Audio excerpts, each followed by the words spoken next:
Irmãos, boa noite. É motivo de alegria poder estarmos juntos mais uma vez para nós meditarmos na palavra de nosso Deus. Nós já louvamos a Deus, já lemos a palavra de Deus, nós já oramos e agora chegou a melhor parte do culto, é onde nós vamos meditar na palavra do Senhor. Por isso, eu quero convidar a todos para que possamos abrir as nossas Bíblias no Evangelho de Lucas, capítulo 15, onde faremos a leitura dos versículos de número 11 até o versículo de número 32. Evangelho de Lucas, capítulo 15, versículos 11 até o versículo 32. Eu vou estar fazendo a leitura desse texto, os irmãos, por gentileza, acompanhem. Lucas, capítulo 15, versículos 11 até o versículo 32. Diz assim a palavra do nosso Deus. Continuou: certo homem tinha 2 filhos. O mais moço deles disse ao pai: Pai, dá-me a parte dos bens que me cabem. E ele lhes repartiu os haveres. Passados muitos dias, o filho mais moço, ajuntando tudo o que era seu, partiu para uma terra distante e lá dissipou todos os seus bens, vivendo dissolutamente. Depois de ter conseguido tudo, sobreveio àquele país uma grande fome, e ele começou a passar necessidade. Então ele foi e se agregou a alguns cidadãos daquela terra, e este o mandou para os seus campos aguardar porcos. Ali desejava ele fartar-se das alfarrobas que os porcos comiam, mas ninguém lhe dava nada. Então, caindo em si, disse: quantos trabalhadores de meu pai têm pão com fartura, e eu aqui morro de fome? Levantar-me-ei e irei ter com meu pai, e lhe direi: Pai, pequei contra o céu e diante de ti. Já não sou digno de ser chamado teu filho. Trata-me como um dos teus trabalhadores. E levantando-se, foi para seu pai. Vinha ele ainda longe, quando seu pai o avistou, e compadecido dele, correndo, o abraçou e beijou. E o filho lhe disse: Pai, pequei contra o céu e diante de ti. Já não sou digno de ser chamado teu filho. O pai, porém, disse aos seus servos: Trazei depressa a melhor roupa, vestiu, pôs-lhe um anel no dedo e sandálias nos pés. Trazei também e matai o novilho cevado. Comamos e regozijemos, porque este meu filho estava morto e reviveu, estava perdido e foi achado. E começaram a regozijar-se. Ora, o filho mais velho estivera no campo, e quando voltavam, ao aproximar-se da casa, ouviu a música e as danças. Chamou um dos criados e perguntou-lhe o que era aquilo. E ele informou: veio teu irmão e teu pai mandou matar o novilho cevado, porque o recuperou com saúde. Ele se indignou e não queria entrar. Saindo, porém, o pai procurava conciliar. Mas ele respondeu ao seu pai: há tantos anos que te sirvo, sem jamais transgredir uma ordem tua, e nunca me deste um cabrito sequer para alegrar-me com os meus amigos. Vindo, porém, esse teu filho, que desperdiçou os teus bens com meretrizes, tu mandaste matar para ele o novilho cevado. Então respondeu o pai: meu filho, tu sempre estás comigo, tudo que é meu é teu. Entretanto, era preciso que nos regozijássemos e nos alegrássemos, porque este teu irmão estava morto e reviveu, estava perdido e foi achado. Graças a Deus pela palavra do Senhor vinda nessa noite. Vamos orar mais uma vez, irmãos? Senhor, muito obrigado por essa oportunidade que nos concede de juntos meditar na tua palavra. E a nossa oração, que teu Santo Espírito ilumine nossas mentes, nossos corações, para entendermos aquilo que o Senhor quer falar conosco nessa noite. É a oração que fazemos em nome de Jesus, para a glória de Jesus. Amém. Amém. Fazendo parte de um seriado chamado Ciranda, Cirandinha, o cantor Fábio Júnior, ele compôs a canção Pai, que marcou o seu estrelado. Ele apresentou essa música pela primeira vez nesse programa. Encantada com a música, a novelista Janete Claire escolheu essa música Pai como tema abertura da sua nova trama, chamada Pai Herói. Essa novela conta-nos uma história que girava em torno de André Cajarana, o tão conhecido Tony Ramos, que era o ator. Um jovem que tentava a todo custo provar a inocência do pai falecido. Para isso, ele tinha que enfrentar então o poderoso Bruno Baldalassi, que é o caso aqui, quem representava era o ator Paulo Altran, que era uma espécie de mafioso. Então, a partir de 1974, Fábio Júnior, ele começou progressivamente a priorizar a sua carreira de cantor em detrimento de seus trabalhos como ator. Já o cantor Roberto Carlos, ou o rei Roberto Carlos, como alguém assim diz, também gravou uma música muito famosa chamada Meu Querido, Meu Velho, Meu Amigo. Essa música fez parte do seu álbum de 1979. Essa música foi escrita por ele e por Erasmo Carlos e foi uma homenagem ao seu pai falecido. Várias homenagens são prestadas de forma diferente para os pais, através de músicas, poesias, declarações de amor e até mesmo presentes. O texto que nós lemos, irmãos, nos apresenta a parábola que Jesus contou sobre um pai que tinha 2 filhos, a tão conhecida parábola do filho pródigo.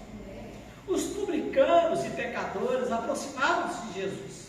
Então os fariseus e os escribas ficavam murmurando, dizendo: este recebe pecadores e come com eles. Então Jesus começou a contar parábolas, porque Jesus ensinava por parábolas. Antes de Jesus contar essa parábola do filho pródigo, ele havia contado outras 2 parábolas: a da ovelha perdida e da dracma perdida. Hoje, por ser comemorado o Dia dos Pais, eu quero falar das atitudes do pai dessa parábola. E eu queria que nós meditássemos nessa noite no seguinte tema: um pai amoroso.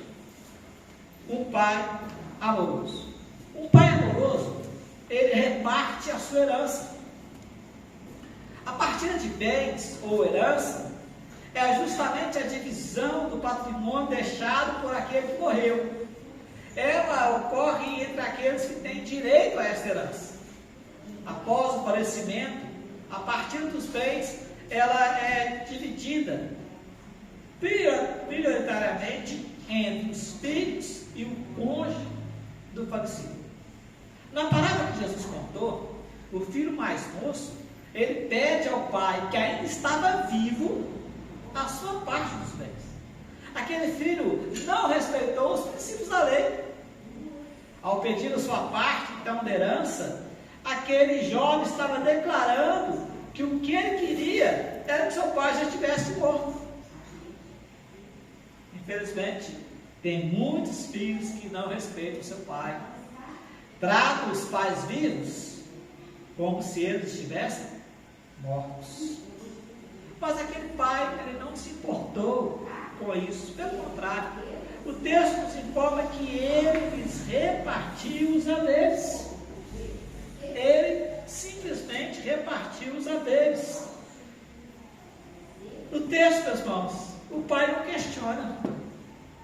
O pai, nós não sabemos os valores que ele passou para o filho. Nós não sabemos o esforço, nem tampouco as dificuldades que aquele pai teve para calcular a parte dele da herança. Porque repartir bens dá trabalho. Nós não sabemos que ele repartiu a parte da herança, demonstrando então amor ao seu filho, independente de merecer ou não. Dessa mesma maneira, irmãos, Deus, o nosso Pai Celestial, ele demonstra seu amor para conosco, enviando o seu único Filho para morrer em nosso lugar, nos dando a nossa parte da herança, mesmo sem merecermos. Nós não sabemos como Deus pode nos amar tanto assim. A herança do filho pródigo foi uma herança corruptível. ele consumiu toda a sua herança. E depois que ele consumiu tudo, sobreveio àquele país onde ele estava uma grande fome. E ele então começou a passar necessidade. Ele vai, se agrega a um cidadão daquela terra e ele foi guardar porcos. A herança deste mundo, ela é passageira. A herança desse mundo provoca uma grande fome espiritual em cada um de nós, irmãos. Porque a herança desse mundo é uma herança corruptível. As riquezas da terra são passageiras. E Jesus então nos dá uma grande advertência quando Mateus registra no capítulo 6, versículo 19 e 21, que diz assim: não acumuleis para vós outros tesouros sobre a terra, onde a traça e a ferrugem corrói, e onde ladrões escavam e roubam, mas ajuntai para vós outros tesouros no céu, onde traça nem ferrugem corrói, e onde os ladrões não escavam nem roubam, porque onde está o teu tesouro, aí estará também o teu coração. Ao contrário, irmãos, de tantas riquezas terrenas, a herança do cristão não pode ser corrompida, nem pode apodrecer. A nossa herança, ela é incorruptível. 1 Pedro 1, versículos 3, versículo 4, diz assim: bendito Deus e Pai de nosso Senhor Jesus Cristo, que segundo a sua muita misericórdia, nos regenerou para uma viva esperança, mediante a ressurreição de Jesus Cristo dentre os mortos, para uma herança incorruptível, sem mácula, inacessível, reservada nos céus para os outros. Isso deve nos mostrar que um lar no céu é muito mais importante do que uma casa linda aqui na terra. Toda herança da terra irá apodrecer, oscilar e cair, mas a nossa casa celestial, ela é eterna. Deus, o nosso Pai amoroso, Ele não poupou o seu próprio Filho, antes entregou por nós, como parte da herança do Pai. Jesus foi preparar um lugar especial para todo aquele que nele crê, porque um Pai amoroso, Ele reparte a sua herança, e Deus repartiu a herança dele conosco, ao nos dar o seu único Filho, aquilo que Ele tinha de melhor, Jesus Cristo, o nosso Salvador. Um Pai amoroso, Ele reparte a sua herança, e foi isso que o Pai dessa parábola nos mostra.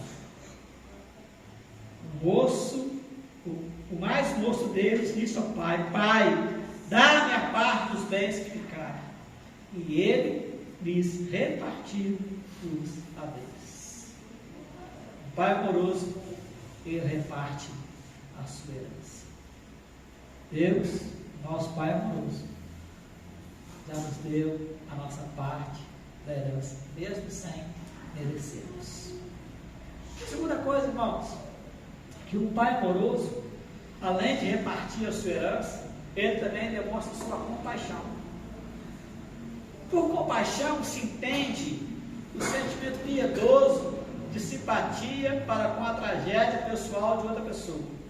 A compaixão é o desejo de diminuir o sofrimento alheio. A compaixão é marcada pela ternura para com o sofredor. A compaixão de um pai pelo filho é incalculável. Não tem preço, não tem tamanho, não mede esforços. O pai da parábola aqui, ele demonstrou compaixão, ternura. A parábola conta que aquele pai o avistou e indo ele ainda longe, e compadecido dele, correndo, o abraçou e beijou. Apesar de tudo que o filho fizera, mesmo cometendo vários erros, o pai corre ao seu encontro. Ele não importa com a situação que o filho se encontrava, mas a única coisa que importava agora era que o filho estava de volta para a casa do pai. E ele então filho de volta, demonstrando compaixão. Deus é o nosso Pai amoroso, irmãos, que também se compadece de nós. Ele vem ao nosso encontro, mesmo pecadores, cheios de falhas e erros. Deus sempre vem ao nosso encontro. Deus, Ele tem compaixão do perdido. Deus, Ele nos enxerga, mesmo quando estamos longe da casa do Pai. Deus continua nos avistando. Deus continua olhando para nós, porque nada foge ao olhar de Deus. Deus está pronto para nos receber de volta, quando em nosso coração o arrependimento dos pecados é notório. Aquele filho, então, segundo a palavra, diz que ele, caindo em si, disse: na casa de meu pai tem fartura, e eu aqui passo fome. Levantar-me-ei, irei ter com meu pai, e lhe direi: Pai, pequei contra o céu e diante de ti, já não sou digno de ser chamado teu filho, trata-me como um dos teus trabalhadores. O verdadeiro arrependimento, irmãos, nos faz lembrar de que na casa do Pai há fartura. Não precisamos continuar passando fome com as migalhas que o mundo nos oferece. Salmo 103, versículo 3, o salmista expressa: como o pai que se compadece de seus filhos, assim o Senhor se compadece dos que temem. Meus irmãos, quando olhamos para essa parábola, nós podemos ver que aquele pai demonstrou tremenda compaixão para o seu filho, demonstrou amor, mesmo aquele filho andando por caminhos tortuosos, mesmo longe de casa, o pai continuou tendo compaixão dele, e quando ele volta de longe, o pai o avistou e demonstrou para ele sua compaixão, porque um pai amoroso, ele não somente reparte a sua herança, mas o pai amoroso também, ele demonstra a sua compaixão. Terceira e última coisa, irmãos, um pai amoroso, ele também celebra a vida. Celebrar a vida é comemorar algo importante, é se alegrar em Deus pela sua fidelidade. Na Bíblia, celebração está ligada ao louvor, à adoração a Deus, porque Deus, Ele é excelso, Deus é magnífico, como nós vemos ainda há pouco, Ele é todo poderoso, Ele é altíssimo. Celebrar a vida é agradecer a Deus pelo seu imenso amor, pelo seu cuidado, pela sua proteção, pelo seu livramento e até mesmo pelo seu sustento. Celebrar a vida, meus irmãos, é caminhar com Deus. Aquele filho, ajuntando tudo que era seu, ele partiu para uma terra distante. Lá, ele gastou tudo, dissipou todos os seus bens. E ele foi vivendo dissolutamente, ou seja, sem regras. Gastou tudo que ele tinha. Enquanto isso, seu pai e seu irmão mais velho ficaram em casa, tomando conta dos negócios da família.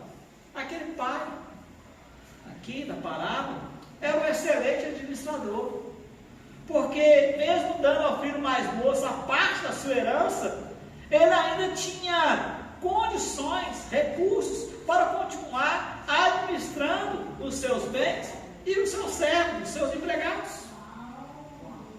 Então o pai prepara um banquete, ele providencia para ele a melhor roupa, um anel, uma sandália, e ainda manda matar o novilho cevado. Como eu disse, celebrar a vida é comemorar algo importante.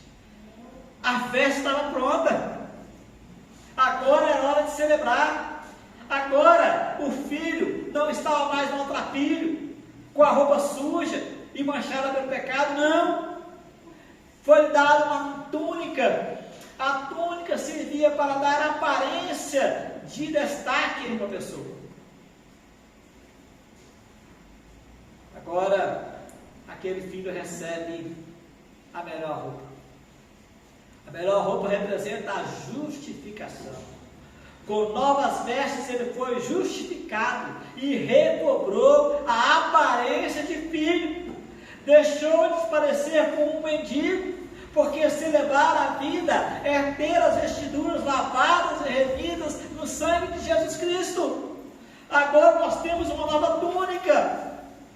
A nossa roupa agora é diferente. Além da roupa nova, aquele jovem, aquele moço recebe agora um anel.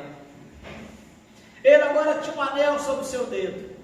O anel sobre o dedo representa a autoridade e símbolo de que ele fazia parte novamente da família. É por isso que quando casamos, nós colocamos a nossa aliança como símbolo que agora nós constituímos uma nova família. Celebrar a vida, meus irmãos, é ter o símbolo da nova aliança, é fazer parte da família de Deus.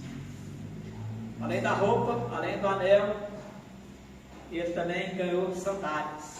As sandálias novas representam o poder de filho. Naquela época, quem andava descalço era escravo. Só que esse filho não era mais escravo.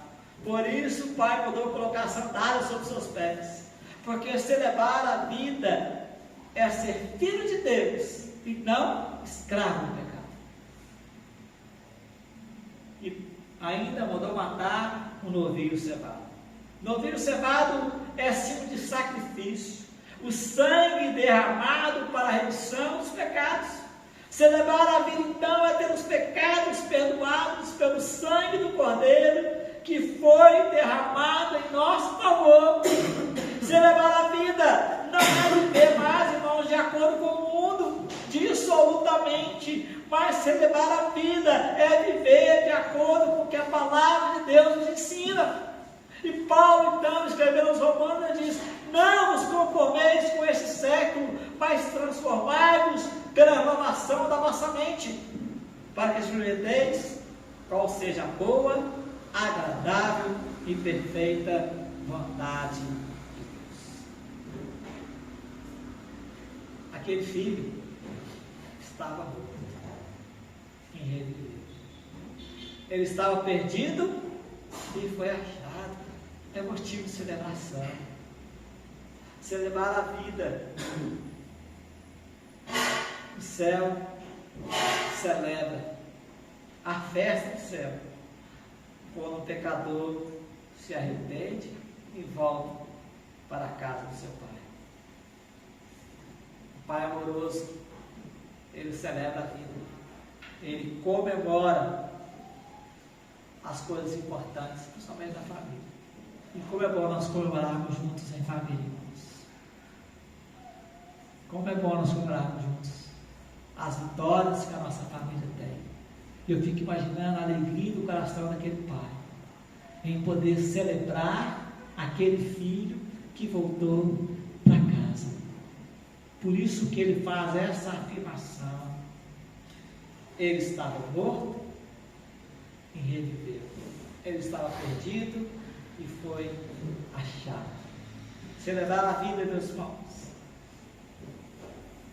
é estar com Deus, é caminhar com Deus, é viver a Deus, viver com Deus.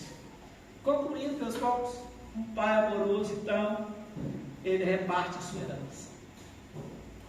Nós, como pais que aqui estamos, qual herança nós temos deixado para os nossos filhos? Não estou falando aqui da herança corruptível, estou falando da herança incorruptível. Nós temos deixado a herança do Evangelho para os nossos filhos. Um pai amoroso, ele demonstra sua compaixão. Nós temos demonstrado amor para os nossos filhos, mas não só de palavras, mas de ação, mostrando para eles que o amor maior é o amor do nosso Deus, do nosso Pai Celestial. Um pai amoroso celebra a vida, comemora as grandes vitórias. Você tem que comemorar com seus filhos a vitória da salvação em Cristo Jesus. Deus Ele é nosso Pai amoroso, que nos deu o seu único Filho, como prova de sua compaixão, para podermos celebrar a vida aqui, sabendo que o nosso lugar não é aqui, porque o nosso lugar é na casa do Pai. E o nosso Deus, o nosso Pai amoroso, Ele está esperando os seus filhos arrependidos de volta para casa. Que nessa noite nós possamos arrepender dos nossos pecados. E se estivermos andando por caminhos tortuosos, possamos voltar para a casa do Pai. Porque não existe melhor lugar para estar, senão na presença de Deus. Que Deus ajude, que Deus abençoe em nome de Cristo Jesus. Vamos orar mais uma vez. Deus, nós te agradecemos pela tua palavra.